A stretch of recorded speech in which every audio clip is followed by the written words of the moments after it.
Hi hello ನಮಸ್ಕಾರ ರೀ ಎಲ್ಲರೂ ಹೆಂಗದಿರಿ ಆರಾಮದಿರಿ ಅನ್ಕೋತೀನಿ.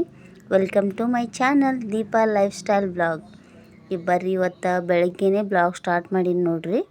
ಇದು ಸೋಮವಾರ ಮುಂಜಾನೆ ನೋಡ್ರಿ. ಸೋಮವಾರ ಮುಂಜಾನೆ ಜಲ್ದಿನೇ ಎದ್ದು ಇವತ್ತು ಬ್ಲಾಗ್ ಸ್ಟಾರ್ಟ್ ಮಾಡ್ಕೊಂಡಿನಿ. ಇವತ್ತು ಜಲ್ದಿನೇ ಎದ್ದೀನಿ ಸ್ವಲ್ಪ. ಈಗ ಬಿಸಿಲಾದ್ಮೇಲೆ ಬ್ಲಾಗ್ ಮಾಡತ್ತಿದ್ದೆ.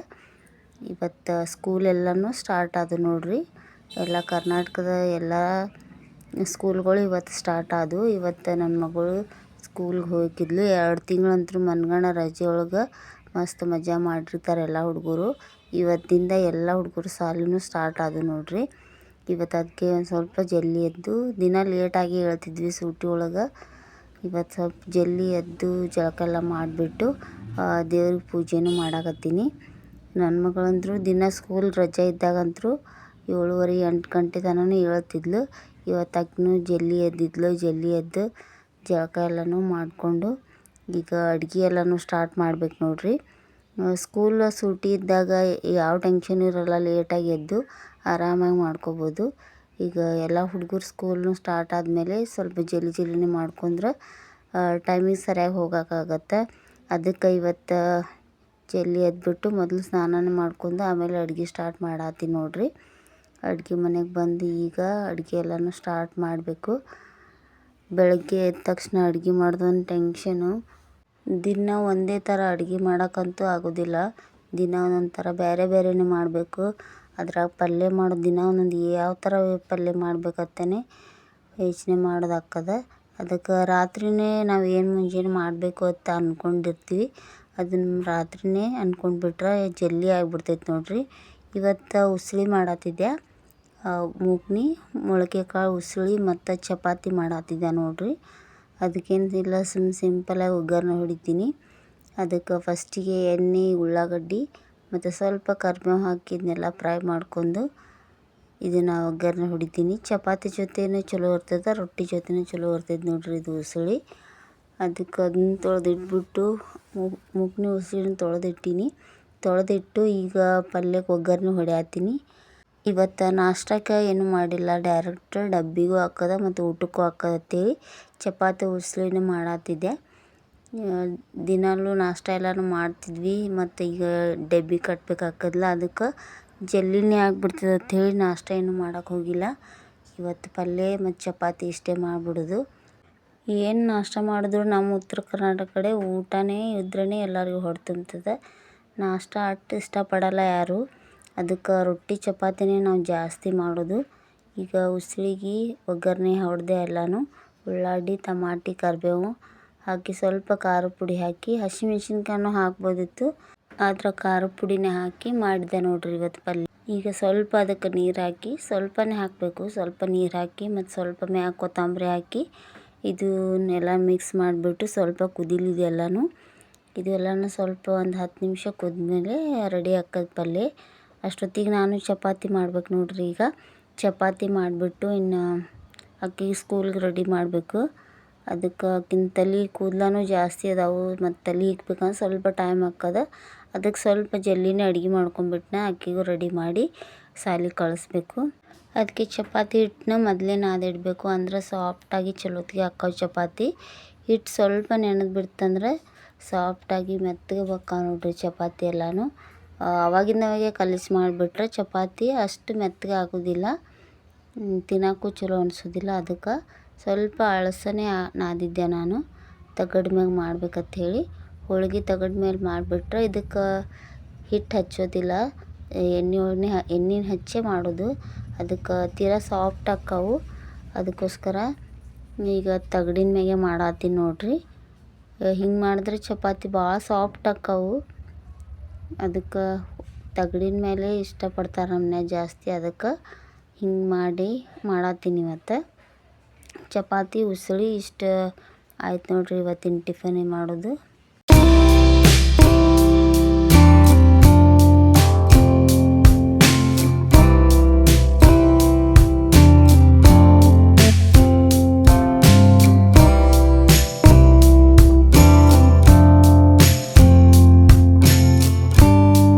ಈಗ ಚಪಾತಿ ಪಲ್ಯ ಎಲ್ಲ ಮಾಡೋದು ಅಡುಗೆದು ಆಯ್ತು ನೋಡ್ರಿ. ಈಗ ಈಗ ಅಡುಗೆ ಎಲ್ಲ ಮಾಡಿ ಮತ್ತು ಡಬ್ಬಿನ ಕಟ್ಟಿದೆ ನನ್ನ ಮಗಳಿಗೆ ಮತ್ತು ನಮ್ಮ ಮನೆಯವ್ರಿಗೆ. ಡಬ್ಬಿ ಕಟ್ಟಿ ಅವ್ರದ್ದು ಎಲ್ಲ ಊಟನೂ ಆಯಿತು. ಈಗ ರೆಡಿ ಮಾಡತ್ತೀನಿ ಅಕ್ಕಿ ತಲೆ ಇಕ್ಬಿಟ್ಟೆ. ಇವತ್ತು ಕಲರ್ ಡ್ರೆಸ್ ಫಸ್ಟೇ ಇವತ್ತು ವೆಲ್ಕಮ್ ಫಂಕ್ಷನ್ ಐತಂತ ಹೇಳಿ ಕಲರ್ ಡ್ರೆಸ್ ಇತ್ತು. ಅದಕ್ಕೆ ಕಲರ್ ಡ್ರೆಸ್ ಹಾಕೊಂಡು ಒಂದು ಜುಟ್ಲ ಹಾಕಿಬಿಟ್ಟಿದ್ದೆ ನೋಡ್ರಿ. ರೆಡಿಯಾಗಿ ಹೊಂಟಿದ್ಲಕ್ಕಿನು. ಈಗ ಅಕ್ಕಿ ಸೇವಿಂಗ್ ಮಾಡಿದ ರೊಕ್ಕನ ಅವು ತಕ್ಕೊಂಡು ಗಿಫ್ಟ್ ತರಕ್ಕಿದ್ಲು. ಯಾರಿಗಪ್ಪ ಅಂದ್ರೆ ಅವ್ರ ಪಪ್ಪಾಗ. ನಮ್ಮ ಮನೆಯವ್ರದ್ದು ಬರ್ತಡೇ ಇವತ್ತು. ಅದು ಡೇಟ್ ಆಫ್ ಬರ್ತ್ ಸರಿ ಐತೋ ಇಲ್ಲೋ ಗೊತ್ತಿಲ್ಲ, ಆದರೆ ಸ್ಕೂಲ್ ಡೇಟ್ ಆಫ್ ಬರ್ತ್ ಪ್ರಕಾರ ಇವತ್ತು ಅವ್ರ ಬರ್ತಡೇ. ಅದಕ್ಕೆ ಅವ್ರ ಪಪ್ಪಾಗೆ ಏನಾದ್ರು ಕೊಡ್ಬೇಕಂತ ಹೇಳಿ ಅಕ್ಕಿದ್ರೊಳಗೆ ಡಬ್ಬಿ ಅವಳು ಜಾಸ್ತಿ ರೊಕ್ಕ ಹಾಕೇ ಇಲ್ಲ, ಆದರೂ ತಕ್ಕೊಳ್ಳೋದೇ ಜಾಸ್ತಿ ಮಾಡ್ತಾಳೆ, ಹಾಕೋಕ್ಕಿಂತ ತೆಗಿಯೋದೇ ಜಾಸ್ತಿ. ಅದಕ್ಕೆ ಚಾಕ್ಲೇಟ್ ಏನೋ ತರ್ತಾಳೆ ಅಂಥೇಳಿ ಡಬ್ಬ್ಯಾಗಿನ ರೊಕ್ಕ ತಗೊಂಡ್ಲು. ಅದನ್ನೂ ತೊಗೊಂಡ್ಲು. ಮತ್ತು ಐಸ್ ಕ್ರೀಮ್ ತಂದಿದ್ವಿ, ಅದು ಇತ್ತು ಮನೆಯೊಳಗೆ, ಅದನ್ನು ತೊಗೊಂಡು ಹೋದ್ಲು. ಸ್ಕೂಲಿಗೆ ಹೋಗ್ಬೇಕಂದ್ರೆ ಏನರ ಒಂದು ತಿನ್ನಕ್ಕೆ ಬೇಕೇ ನೋಡ್ರಿ. ಅದನ್ನು ತೊಗೊಂಡು ಆಕಿನೂ ಸ್ಕೂಲಿಗೆ ಹೋಗಾತ್ಲು. ಆಕೆ ರೆಡಿ ಮಾಡಿ ಡಬ್ಬಿನೂ ಎಲ್ಲ ಕಟ್ಟಿದ್ದೆ. ಈಗ ರೆಡಿಯಾಗಿ ಆಕಿನೂ ಸ್ಕೂಲಿಗೆಲ್ಲ ಹೋದ್ಲು. ನಾನು ಎಲ್ಲ ಊಟ ಎಲ್ಲ ಮಾಡ್ಕೊಂಡು ಮಧ್ಯಾಹ್ನ ಸ್ವಲ್ಪ ರೆಸ್ಟ್ ಮಾಡಿಬಿಟ್ಟು ಈಗ ಸಂಜೆಯಿಂದ ಮತ್ತೆ ಬ್ಲಾಗ್ ಕಂಟಿನ್ಯೂ ಮಾಡತ್ತೀನಿ ನೋಡ್ರಿ. ಈಗ ಬರ್ತಡೇ ಸ್ಪೆಷಲ್ ಶೇಂಗಾದ ಹೋಳ್ಗೆ ಮಾಡತ್ತೀನಿ ನೋಡ್ರಿ. ಅವ್ರಿಗೆ ಇಷ್ಟ, ನಮ್ಮ ಮನೆಯವ್ರಿಗೆ ಶೇಂಗಾದ ಹೋಳ್ಗೆ ಅಂದ್ರೆ ಭಾಳ ಇಷ್ಟ. ಅದಕ್ಕೆ ಅರಿಸಲಮ್ಮಿ ಸ್ವಲ್ಪ ಹೋಳ್ಗೆ ಮಾಡ್ಬೇಕಂತ ಜಾಸ್ತಿ ಏನು ಮಾಡತ್ತಿಲ್ಲ, ಸ್ವಲ್ಪ ಹೋಳ್ಗೆ ಮಾಡಬೇಕು ಅಂಥೇಳಿ ರೆಡಿ ಮಾಡತ್ತೀನಿ. ಮೈದಾ ಹಿಟ್ಟು ನಾದಿಟ್ಟು ಆಮೇಲೆ ಶೇಂಗಾ ಮತ್ತು ಬೆಲ್ಲನ ಮಿಕ್ಸಿ ಒಳಗೆ ಹಾಕ್ಕೊಂಡು ಸ್ವಲ್ಪ ನೀರು ಹಾಕಿ ಅದು ಹೂರ್ಣನ ರೆಡಿ ಮಾಡ್ಕೊಂಡು ಈ ಹಿಟ್ಟು ನಾದ್ಕೊಂಡಿರ್ತೀವಲ್ಲ ಆ ಕನಕೊಳಗೆ ಹೂರ್ಣ ತುಂಬ್ಕೊಂಡು ಈಗ ಹೋಳ್ಗೆ ಮಾಡೋದು. ಶೇಂಗಾದ ಹೋಳ್ಗೆ ರೆಸಿಪಿನ ನನ್ನ ಚಾನಲ್ ಒಳಗೆ ಐತಿ. ಕಂಪ್ಲೀಟಾಗಿ ಶೇಂಗಾದ ಹೋಳ್ಗೆ ಹೆಂಗೆ ಮಾಡಬೇಕು ಅನ್ನೋದು ಪೂರ್ತಿಯಾಗಿ ಒಂದು ವಿಡಿಯೋ ಹಾಕಿನಿ, ಅಲ್ಲಿ ನೋಡ್ಕೊಂಬರ್ರಿ, ಲಿಂಕ್ ಹಾಕಿರ್ತೀನಿ, ನೋಡ್ಕೊಂಬರ್ರಿ. ಈಗ ಹೋಳ್ಗೆ ಎಲ್ಲನೂ ಮಾಡತ್ತೀನಿ ನೋಡ್ರಿ. ಶೇಂಗಾದ ಹೋಳ್ಗೆ ಅಂದ್ರೆ ಅವ್ರಿಗೆ ಭಾಳ ಇಷ್ಟ, ಸ್ವೀಟ್ ಜಾಸ್ತಿ ಇಷ್ಟಪಡ್ತಾರೆ ಅವರು. ಅದಕ್ಕೆ ಶೇಂಗಾದ ಹೋಳ್ಗೆ, ಯಾವುದೇ ಹೂರ್ಣ ಹೋಳ್ಗೆ ಎಲ್ಲನೂ ಅವ್ರಿಗೆ ಸ್ವೀಟ್ ಅಂದರೆ ಇಷ್ಟ. ಅದಕ್ಕೆ ಅವ್ರಿಗೂ ಸಲಮಿ ಮಾಡತ್ತಿದ್ದೆ. ಬರ್ತಡೇಗೆ ಹೊರಗಿಂದ ಕೇಕ್ ತಂದು ಕಟ್ ಮಾಡೋದು ಅವ್ರಿಗೇನು ಇಷ್ಟ ಇಲ್ಲ, ಯಾವಾಗೂ ಮಾಡ್ಕೊಂಡಿಲ್ಲ ಅವರು, ಅವ್ರಿಗೆ ಇಷ್ಟನೂ ಆಗೋದಿಲ್ಲ. ಅದಕ್ಕೆ ಏನೂ ಕೇಕ್ ಏನು ತರಲಿಲ್ಲ. ಅದಕ್ಕೆ ಅವ್ರಿಗಿಷ್ಟ ತಿನ್ನೋಕೆ ಏನು ಇಷ್ಟಪಡ್ತಾರೋ ಅದನ್ನು ಮಾಡಿಕೊಟ್ರೆ ಅವರಿಗೆ ಖುಷಿ ಅನಿಸುತ್ತೆ, ನಮಗೂ ಖುಷಿ ಅನಿಸ್ತೈತೆ ನೋಡ್ರಿ. ಅದಕ್ಕೆ ಬರ್ತಡೇ ಒಳಗೆ ಗ್ರ್ಯಾಂಡಾಗಿ ಮಾಡೋಕ್ಕಿಂತ ಅವ್ರಿಗೆ ಏನು ಇಷ್ಟಪಡ್ತಾರೋ ಅದನ್ನು ಕೊಟ್ರೆ ಅವ್ರು ಖುಷಿ ಆಗ್ತಾರೆ. ಅದಕ್ಕೆ ಸಲಮಿ ಅವ್ರು ಇನ್ನೇನು ಬರೋ ಟೈಮ್ ಆಗಿತ್ತು ಕೆಲಸದಿಂದ, ಅದಕ್ಕೆ ನಾನು ಪಟ್ ಅಂತ ಹೋಳ್ಗೆ ಎಲ್ಲನೂ ಮಾಡಿದೆ. ಅವ್ರಿಗೆ ಬಂದ ಕೂಡಲೇ ಕೊಡಬೇಕು ಸರ್ಪ್ರೈಸಾಗಿ. ಶೇಂಗಾದ ಹೋಳ್ಗೆನೂ ಭಾರಿ ಟೇಸ್ಟಿಯಾಗಿದ್ದು ನೋಡ್ರಿ. ಮೈದಾ ಹಿಟ್ಟೊಳಗೆ ಮಾಡಿದ್ರೆ ಮ್ಯಾಗ ಕ್ರಿಸ್ಪಿಯಾಗಿ ಒಳಗೆ ಸಾಫ್ಟಾಗಿ ಶೇಂಗಾದ ಹೋಳ್ಗೆ ಚಲೋ ಆಗ್ತಾವೆ. ಮತ್ತು ಗೋಧಿ ಹಿಟ್ಟೊಳಗೆ ಮಾಡಿದ್ರೆ ಅಷ್ಟು ಮ್ಯಾಗ ಕಡಕ್ ಆಗೋದಿಲ್ಲ, ಮೆತ್ತಗಾಗಿಬಿಡ್ತಾವೆ. ಅದಕ್ಕೆ ಮೈದಾ ಹಿಟ್ಟೊಳಗೆ ಮಾಡ್ತೀವಿ. ಹಿಂಗೆ ಹೋಳ್ಗೆ ಎಲ್ಲನೂ ಮಾಡಿ ಸಂಜೆ ಆಗಿತ್ತು. ಈಗ ಹೋಳ್ಗೆ ಎಲ್ಲನೂ ರೆಡಿ ಮಾಡಿಬಿಟ್ಟು ಮತ್ತೆ ಅಡುಗೆನೂ ಮಾಡಬೇಕು.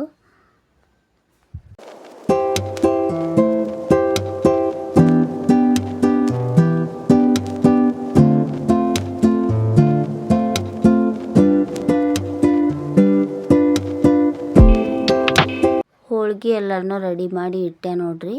ಹೋಳ್ಗೆ ರೆಡಿ ಮಾಡಿಟ್ಟು ನಾನು ಫ್ರೆಶ್ ಅಪ್ ಆಗಿ ಮುಖ ಎಲ್ಲ ತೊಳ್ಕೊಂಬಂದು ಮತ್ತು ದೇವ್ರ ಮುಂದೆ ದೀಪ ಎಲ್ಲನೂ ಹಚ್ಚಿಬಿಟ್ಟು ಇಟ್ಟು ಶೇಂಗಾದ ಹೋಳ್ಗೆ ಮಾಡಿ ನೋಡ್ರಿ. ಅಡುಗೆ ಎಲ್ಲನೂ ಆಯ್ತು. ಈಗ ರಾತ್ರಿ ಊಟದ ಅಡುಗೆನೂ ಮಾಡಿದೆ. ಶೇಂಗಾದ ಹೋಳ್ಗೆ ಸ್ವಲ್ಪ ಆರದ ಮೇಲೆ ತಿಂದ್ರೆ ಚಲೋ ಹೊತ್ತಾವು, ಬಿಸಿ ಬಿಸಿ ತಿಂದ್ರೆ ಅಷ್ಟು ಚೆನ್ನಾಗಿ ಅನಿಸೋದಿಲ್ಲ. ಅದಕ್ಕೆ ಸ್ವಲ್ಪ ಆರಲಿ ಅಂತ ಇಟ್ಟಿದ್ದೆ. ಮತ್ತು ಅನ್ನ ಸಾರನ್ನು ಮಾಡಿದೆ. ಈಗ ಅವ್ರಿಗೆ ಪ್ಲೇಟಿಗೆ ಹಾಕಿ ಕೊಡ್ತೀನಿ. ಅದಕ್ಕೆ ಸ್ವಲ್ಪ ತುಪ್ಪ ಹಚ್ಚಬೇಕು ಶೇಂಗಾದ ಜೊತೆ. ಶೇಂಗಾದ ಹೋಳ್ಗೆ ಮೇಲೆ ತುಪ್ಪ ಹಚ್ಕೊಂಡು ತಿಂದ್ರೆ ಭಾರಿ ಟೇಸ್ಟಿಯಾಗಿ ಹತ್ತ ನೋಡ್ರಿ, ಭಾರಿ ರುಚಿ ಹತ್ತಾವು. ಅದಕ್ಕೆ ಸ್ವಲ್ಪ ತುಪ್ಪ ಹಚ್ಬಿಟ್ಟು ಅವ್ರಿಗೆ ಹಾಕಿ ಕೊಡ್ತೀನಿ. ಖುಷಿ ಪಡೋಕೆ ಜಾಸ್ತಿ ಖರ್ಚು ಮಾಡಿ ದೊಡ್ಡ ಫಂಕ್ಷನ್ ಮಾಡಿದ್ರೆ ಖುಷಿ ಆಗಲ್ಲ. ಹಿಂಗೆ ಸಣ್ಣ ಪುಟ್ಟದೊಳಗೆ ಖುಷಿ ಪಡಬೇಕು. ದೊಡ್ಡ ಖರ್ಚು ಮಾಡೋಕೆ ನಾವು ಶ್ರೀಮಂತರು ಅಲ್ಲ. ಅದಕ್ಕೆ ಇಷ್ಟು ಚಿಕ್ಕ ವಿಷಯ ಒಳಗೆ ಖುಷಿ ಪಡ್ಕೊಂಡು ಜೀವನ ಸಾಗಿಸ್ಬೇಕು ಅಷ್ಟೇ ನೋಡ್ರಿ. ಈಗ ಶೇಂಗಾದ ಹೋಳ್ಗೆನೆಲ್ಲ ರೆಡಿ ಮಾಡಿಬಿಟ್ಟು ಅವ್ರಿಗೆ ದೊಡ್ಡ ದೊಡ್ಡ ಗಿಫ್ಟ್ ಕೊಡೋಕೆ ನಮ್ಮ ಹತ್ರನೂ ಏನೂ ಇರೋದಿಲ್ಲ. ಇದೇ ಮನೆಯೊಳಗೆ ಇರೋದನ್ನೇ ಏನಾದರೂ ಮಾಡಿ ಅವ್ರಿಗೆ ಖುಷಿ ಪಡಿಸೋದು. ಈಗ ತುಪ್ಪ ಎಲ್ಲನೂ ಹಚ್ಚಿಬಿಟ್ಟು ಅವ್ರಿಗೆ ಕೊಡ್ತೀನಿ ನೋಡ್ರಿ. ಅವರು ಕೆಲಸದಿಂದ ಬಂದಿದ್ದರು. ಈಗ ಕೆಲಸದಿಂದ ಬಂದಮೇಲೆ ಈಗ ಟಿ ವಿ ನೋಡ್ಕೋತ ಕೂತಿದ್ರು. ಆವಾಗ ಅವ್ರಿಗೂ ಹೋಳ್ಗೆನೂ ತಿನ್ನಿಸಿದೆ. ಅವ್ರಿಗೆ ಖುಷಿ ಆಯಿತು, ಏನು ಹಿಂಗೆ ಸರ್ಪ್ರೈಸ್ ಮಾಡಿರಲ್ಲ ಅಂಥೇಳಿ ಖುಷಿ ಆದರು. ಅವ್ರಿಗೆ ಹೋಳ್ಗೆ ತಿನ್ನಿಸ್ಬಿಟ್ಟು ಬರ್ತಡೇ ವಿಶ್ ಮಾಡಿದ್ವಿ ಅಷ್ಟೇ. ಇಷ್ಟೇ ಸಿಂಪಲ್. ನಾವು ಬಡವ್ರ ಮನೆ ಬರ್ತಡೇ ಇದು, ಜಾಸ್ತಿ ಏನು ಗ್ರ್ಯಾಂಡಾಗಿ ಮಾಡಲ್ಲ. ಈಗ ನಾನು ಹೋಳ್ಗೆ ತಿನ್ನಿಸಿ ಮತ್ತು ಅವರು ನನಗೆ ತಿನ್ನಿಸಿದ್ರು. ಆಮೇಲೆ ನನ್ನ ಮಗಳು ತಿನ್ನಿಸಿದ್ಲು. ಮತ್ತು ಏನೋ ಚಾಕ್ಲೇಟ್ ಎಲ್ಲ ತಂದಿದ್ಲಕ್ಕಿ. ನನ್ನ ಮಗಳು ಅವ್ರ ಪಪ್ಪಂಗೋಸ್ಕರ ಏನೋ ಒಂದು ಲೈನ್ಸ್ ಬರೆದಿದ್ಲು. ಈ ಥರ ಸಿಂಪಲ್ಲಾಗಿ ಹೋಳ್ಗೆ ತಿನ್ನಿಸಿ ಬರ್ತಡೇ ವಿಶ್ ಮಾಡಿದ್ವಿ ನೋಡ್ರಿ. ಇದೇ ಇವತ್ತಿನ ನಮ್ಮದು ಬ್ಲಾಗ್. ಇಷ್ಟ ಆದರೆ ಪ್ಲೀಸ್ ಲೈಕ್ ಮಾಡಿರಿ, ಶೇರ್ ಮಾಡಿರಿ, ಸಬ್ಸ್ಕ್ರೈಬ್ ಮಾಡ್ಕೊ